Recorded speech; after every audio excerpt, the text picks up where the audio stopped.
Good morning बच्चों। हम पढ़ रहे थे एक अद्भुत अपूर्व स्वप्न। अपने लेखक थे भारतेंदु हरिश्चंद्र, जिन्होंने एक हास्य व्यंग्यात्मक लेख लिखा है, निबंध लिखा है।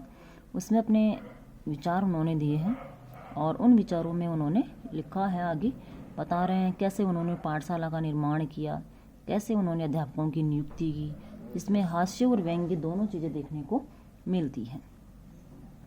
तो आगे देखते हैं। अगले जो पंडित हैं ये लुप्त लोचन ज्योतिषाभरण नाम है भाई पंडित का। बड़े उद्दंड पंडित हैं, ज्योतिष विद्या में अति कुशल है। ये चीज़ें आपको एक एक चीज़ आपको ध्यान में रखनी है, क्योंकि छोटे क्वेश्चन आपके आएंगे तो उनमें पूछेंगे ज्योतिष विद्या में कुशल पंडित का नाम बताइए, या लुप्त लोचन ज्योतिषाभरण किस शास्त्र के विद्वान थे। कुछ नवीन तारे भी गगन में जाकर ढूंढ आए हैं, मतलब ये ज्योतिष विद्या में कुशल हैं, निपुण हैं और इन्होंने आकाश से कुछ नए तारों की खोज की है। कितने ही नवीन ग्रंथों की भी उन्होंने रचना कर डाली है। उनमें से तामिस्त्र मकरालय प्रसिद्ध और प्रशंसनीय है, ये इनका ग्रंथ है। इसको याद रखना है आपको। लुप्त लोचन ज्योतिषाभरण द्वारा रचित ग्रंथ का नाम बताइए। यद्यपि इनको विशेष दृष्टि नहीं आता, मतलब इनको कुछ भी नहीं आता, किंतु तारे इनकी आंखों में भली भांति बैठ गए हैं। वही है व्यंग्य है, कवि के द्वारा लेखक के द्वारा व्यंग्य किया गया है कि इनको आता कुछ नहीं है, लेकिन फिर भी उन्होंने आकाश में कुछ तारे ढूंढ लिए हैं। रहे पंडित सील दावानल नीति दर्पण, ये नीति शास्त्र के पंडित हैं। इनके गुण अपार है, अपार यानी इनके गुणों की कोई सीमा ही नहीं है। समय थोड़ा है, इस हेतु थोड़ा सा आप लोगों के आगे इनका वर्णन किया जाता है। ये महाशय बाल ब्रह्मचारी हैं, मतलब बचपन से ही ब्रह्मचारी, शादीशुदा नहीं है। अपनी आयु भर नीति शास्त्र पढ़ते पढ़ाते रहे हैं। इनसे नीति तो बहुत से महात्माओं ने पढ़ी थी, परंतु ये याद रखना है वेणु, बाणासुर, रावण, दुर्योधन, शिशुपाल, कंस आदि इनके मुख्य शिष्य थे। सील दावानल के शिष्यों के नाम बताइए। तो ये इनके शिष्य थे जिन्होंने इनसे शिक्षा प्राप्त की थी। और अब भी कोई कठिन काम आकर पड़ता है तो अंग्रेजी न्यायकर्ता भी इनकी अनुमति लेकर आगे बढ़ते हैं, मतलब अंग्रेज भी इनकी सलाह से क्या करते हैं, आगे बढ़ते हैं। हम अपने भाग्य की कहाँ तक सराहना करें, ऐसा तो संयोग इस संसार में परम दुर्लभ है। आप सब सज्जनों से यही प्रार्थना है कि आप अपने अपने लड़कों को भेजें और वे आदि की कुछ चिंता न करें, मतलब अपने बच्चों का हमारी पाठशाला में क्या करवाएं, एडमिशन करवाएं, दाखिला करवाएं, क्योंकि प्रथम तो हम किसी अध्यापक को मासिक देंगे ही नहीं, मासिक यानी तनख्वाह, और दिया भी तो अभी 10-5 वर्ष पीछे देखा जाएगा, मतलब दे दिया जाएगा, मतलब 10-5 साल बाद। यदि हमको भोजन की श्रद्धा हुई तो भोजन का प्रबंध बांध देंगे, मतलब कर दिया जाएगा। नहीं, यह नियत कर देंगे कि जो पाठशाला संबंधी द्रव्य हो उसका वे सब मिलकर नाश लिया करें यानी उपयोग कर लिया करें।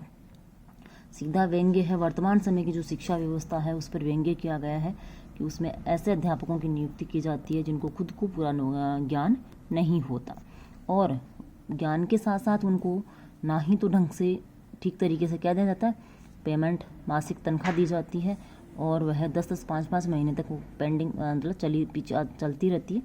उस चक्कर में उसके कारण अध्यापक भी ढंग से अध्ययन नहीं करवा पाते।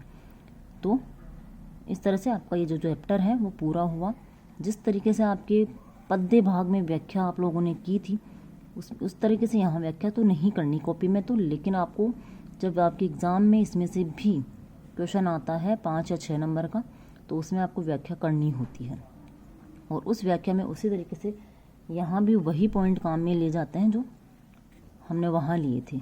तो पहला होगा संदर्भ, दूसरा होगा संदर्भ में वही पाठ का नाम, पाठ के राइटर का नाम, प्रसंग में वही जो आपको गद्यांश दिया हुआ मिलेगा, उस गद्यांश में से किस संदर्भ में से ये बात कही जा रही है, किस प्रसंग में ये बात हम कही जा रही है, उसको आपको लिखना है।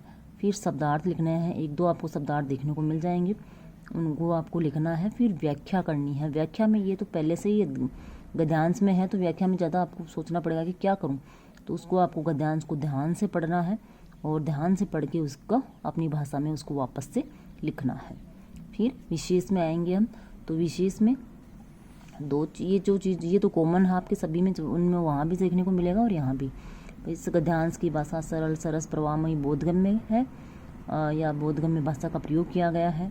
शैली आपने स्टार्टिंग में जो पाठ परिचय पढ़ा था या वो लेखक परिचय पढ़ा था उस समय देखा था कि कौन सी शैली है। यहाँ पे हास्य व्यंग्य शैली आपको देखने को मिलेगी। यहाँ पर आपको तत्सम तद्भव शब्दों का प्रयोग देखने को मिलेगा। तो ये चीज़ें आपकी, ये शैली आपकी चेंज हो जाएगी, बाकी में ये 2 चीज़ें आपकी कॉमन हो रहेंगी। नेक्स्ट अगला होगा 4 और 5 पॉइंट आप बना सकते हो विशेषता, कि इस गद्यांश में आपको कौन सी विशेषता नज़र आई, वो विशेषता आपको इसमें लिखनी होगी। तो ऐसे आपको करके 4-5 पॉइंट आपको इसमें बनाने हैं।